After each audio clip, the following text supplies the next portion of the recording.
Nagisa ng husto ni na Senator Raffy Tulfo at Senator Coco Pimentel ang PCSO kasama ang General Manager na si Mel Robles. And then for the information of the public, yung mga increased jackpots po natin na 100, 100, 500, 500, 500, so a total of 1.7 billion pesos, tinamaan na po lahat Yes, Your Honor. in less than a month. Within a month, Your Honor. Yes, within a month. Opo. Matapos mag-trending ang litrato na ini-upload sa social media ng PCSO ay napaamin si Mel Robles na edited lamang ang picture ng nanalong babae sa 642 draw na nagkakahalaga ng 43.8 million noong Disyembre. So ibig sabihin, so inamin nyo, inedit to, pinalitan yung clothing. Opo. Bakit kinakailangan palitan ang clothing? Again, part po yan ng pag-conceal kasi na-identify po yung damit. For example, kung at that day, yung mga kapitbahay po yun yung suot niya, ganyan. Or kung nakapag-selfie siya, meron yung pong nagreklamo sa amin, favorite clothes daw kasi, kaya nalaman siya. So, Your Honor, if there is something to apologize, it's the poor editing. Nais rin busisihin ng mga senador kung totoo nga ba itong si Lon Betor dahil halos linggo-linggo nga ay may nananalo sa loto. Upang maalis na raw ang duda ng mga netizens ay hiniling ni Tulfo ang isang executive session kasama si Pimentel upang malaman ang katotohanan sa pagkakakilanlan ng mga nanalo. Senator Coco, Senate Minority Leader Coco Pimentel, as I promised earlier, para mapagbigyan natin yung maraming mga katanungan mula sa mga maraming mananaya, I will call for an executive session, Senator Coco, tungkol dun sa nanalo para gusto ko malaman yung identity noon natin sa Senado in an executive session nang sa gayon masatisfy natin yung mga mananaya. Kasi ang sinasabi, ito'y kumakalat na haka-haka na tropa raw ni GM ang nanalo. Yun lang. Yun nga, Senator Coco, nakakapagtaka nga. Marami nagtataka, siyempre, especially yung mga mananaya na ang bilis na manalo ngayon sa PCSO, especially na the fact na hindi naman pwedeng sabihin kung sino yung mga nanalo, pwede naman nila itago. Plus, pagdating po dun sa online, sila naman may control ng computer system na yan. So, madali na nilang i-hocus-pocus. Yun po yung sinasabing hinaing ng marami mga mananaya. Like I said, Mr. Robles, kasi nga po, may clamor na malaman yung katotohanan. Kasi marami sa mga mananaya nagsasabi, yung nanalo ng 690 million, hindi raw yung legit na mananaya, kundi galing daw sa tropa niya. I'm sorry, I'm gonna repeat this again. Yung pong kumakalat na balita, galing daw sa tropa niyo na nag-invest ng 30 million para makuha nga itong 690 million. Para maalis na po yung haka-haka na yan, gusto po namin makita kung talagang totoong tao yon. And then gagawa nga ako ng cross-checking. Sinabi ko na kanina, I'm gonna use the NBI, the ICT, if I have to hire a private detective para magkaroon ng cross-checking kung yun ba related sa inyo. Hindi. Pag lumitaw na hindi, sabihin ko rito na hindi related, talagang legit winner yan. You agree, sir? Very good. Okay, Senator Coco, meron kayong gustong idagdag. Siguro, bumalik tayo ngayon dun sa komisyon na 14% na sinasabi in the first place, bawal yung komisyon. Now, sabi nyo, hindi namang naglagay kayo ng cap na 14% dahil kailangan magkaroon nga ng cap.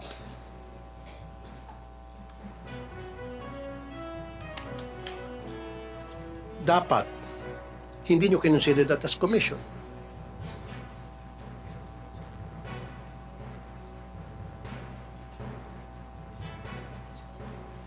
Very explicit po kasi na bawal ang komisyon. Na ang sinasabi nyo, hindi po komisyon kasi nga po, yun ay para i-recover yung mga gastos, etc.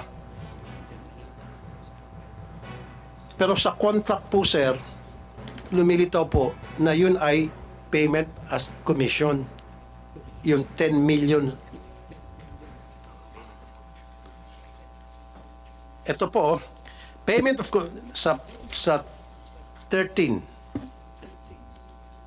So number 13 po, payment of commission. A 14% commission shall be paid to the agent based on the generated daily sales. Oh, you entered into a contract stating na magkakaroon ng payment of commission na 14% doon sa testing na sinasabi naman po ng OGCC hindi dapat. During the testing period, there's no such thing as commissions that must be given, that should be given. Sinabi po ng OGCC na no can do para sa commission, wala dapat commission pag-uusapan during the testing period. And yet, dito po sa kontrata, sinabi ninyo na magbabayad kayo ng 14% ng PCSO commission sa Pacific Online. So again, that's a violation of the law.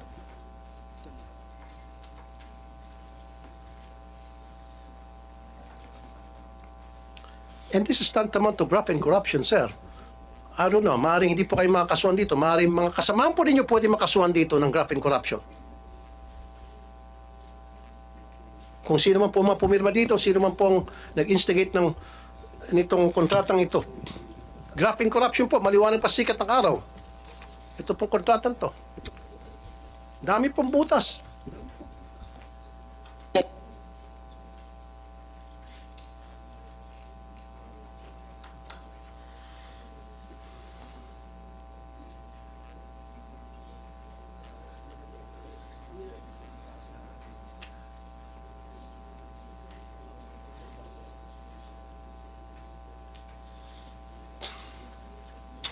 Mr. Chairman, if I may, Yes, sir.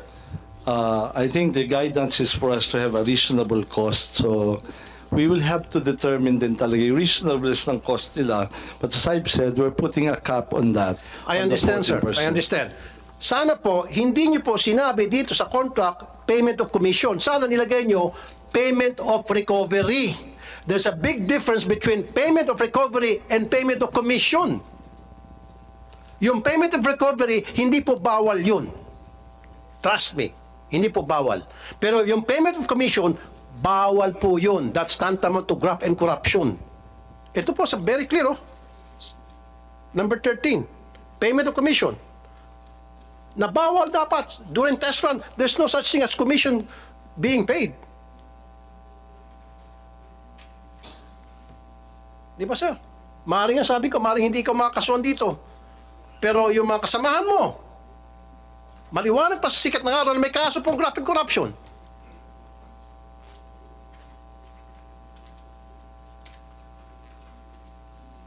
Attorney Francis Julius Romeo del Valle, ano sa tingin mo? Let's talk about 14% commission. Huwag ka na magpaligoy-ligoy pa, sir. Straight to the point po. Yes, Attorney, sir. Your Honor, if I may, as stated in the OGCC opinion, the PCSO may not charge any commission, may not receive any consideration or commission except for reasonable or recovery of reasonable costs. Exactly. Your Honor. So therefore, dito dapat sa kontrata nakalagay payment of recovery, not payment of commission. You agree, attorney?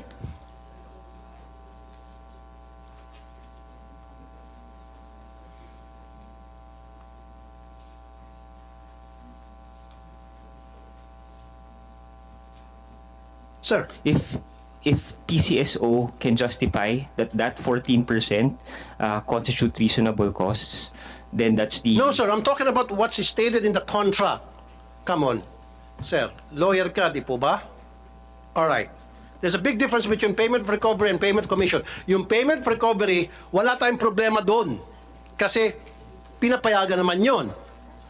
Pero yung payment of commission, hindi pa pinapayagan yon. Pero nilagay nila din sa contract na dapat, in the first place, wala sa kontrata to. Yung paglagay nila dun sa kontrata nitong payment of commission, may violation agad, sir. Do you agree as a lawyer?